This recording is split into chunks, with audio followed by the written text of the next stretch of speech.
ನಮ್ಮ ಜೊತೆಗೆ BJP MLC Ravikumar ಅವರಿದ್ದಾರೆ, ಮಾತನಾಡಿಸೋಣ. ಸರ್ ನಮಸ್ತೆ. ಡಿಜಿಪಿ ರಾಮಚಂದ್ರ ರಾವ್ ಅವರ ವಿಡಿಯೋ ಒಂದು ಹೊರಗೆ ಬಂದಿದೆ ಸರ್, ಫಸ್ಟ್ ರಿಯಾಕ್ಷನ್ ತಮ್ಮದು. ಮೇಡಮ್ರೆ, ನಾನು ನೋಡ್ದೆ ಟಿವಿನಲ್ಲಿ ಬರ್ತಾ ಇತ್ತು, ಅವರ ಆಫೀಸ್ ನಲ್ಲೇ ಆಗಿರ್ತಕ್ಕಂತ ಘಟನೆ ಇದು. ಹೌದು.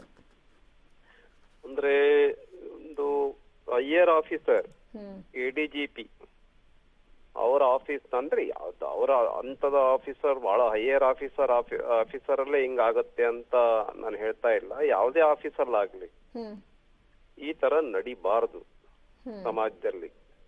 ಈ ತರ ದೊಡ್ಡ ದೊಡ್ಡ ಅಧಿಕಾರಿಗಳೇನೆ ಆಗಿ ಈ ತರದ ವಿಚಾರಗಳಲ್ಲಿ ಇನ್ವಾಲ್ವ್ ಆದ್ರೆ, ಭಾಗಿಯಾದ್ರೆ ಸಮಾಜದಲ್ಲಿ ಏನ್ ಮೌಲ್ಯಗಳನ್ನ ಉಳಿಸ್ತಾರೆ, ಇವ್ರು ಯಾರಿಗೆ ರಕ್ಷಣೆಯನ್ನ ಕೊಡ್ತಾರೆ, ಇದೊಂದು ಬಹಳ ದೊಡ್ಡ ಪ್ರಶ್ನಾರ್ಥಕ ಚಿಹ್ನೆಯಾಗಿ ಸಮಾಜದಲ್ಲಿ ನಮ್ಮ ಎದುರುಗಡೆ ನಿಲ್ತಾ ಇದೆ. ಆದ್ರಿಂದ ಎಡಿಜಿಪಿ ರಾಮಚಂದ್ರ ರಾವ್ ಈ ಹಿಂದೆ ಅವರ ಮಗಳು ಆ ಪ್ರಕರಣವನ್ನು ಕೂಡ ನಾವು ನೋಡಿದ್ದೇವೆ.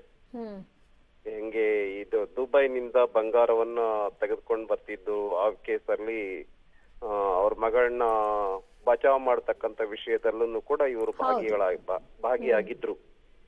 ಅದನ್ನು ಕೂಡ ಪತ್ರಿಕೆಗಳಲ್ಲಿ, ಟಿವಿಗಳಲ್ಲಿ ನಾವು ನೋಡಿದ್ವಿ. ಅವ್ರ ಮಗಳನ್ನ ರನ್ಯಾರಾವ್ ಅವ್ರನ್ನ ಹೇಗೆ ಕೆಜಿ ಗಟ್ಲೆ ಬಂಗಾರವನ್ನ ದುಬೈನಿಂದ ಕರ್ನಾಟಕಕ್ಕೆ ತಂದು ಏನ್ ಮಾಡ್ತಾ ಇದ್ರು ಅನ್ನುವಂಥದ್ರೊಳಗೆ ಅವರು ಭಾಗಿಯಾಗಿದ್ರು ಎಡಿಜಿಪಿ.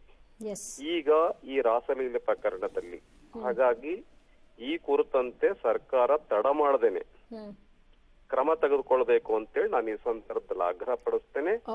ಈ ಒಂದು ಕ್ರಮವನ್ನ ತೆಗೆದುಕೊಂಡ್ರೆ ಬೇರೆ ಯಾರು ಆದ್ರೂ ಒಂದು ಎಚ್ಚರಿಕೆಯ ಗಂಟೆ ಆಗತ್ತೆ.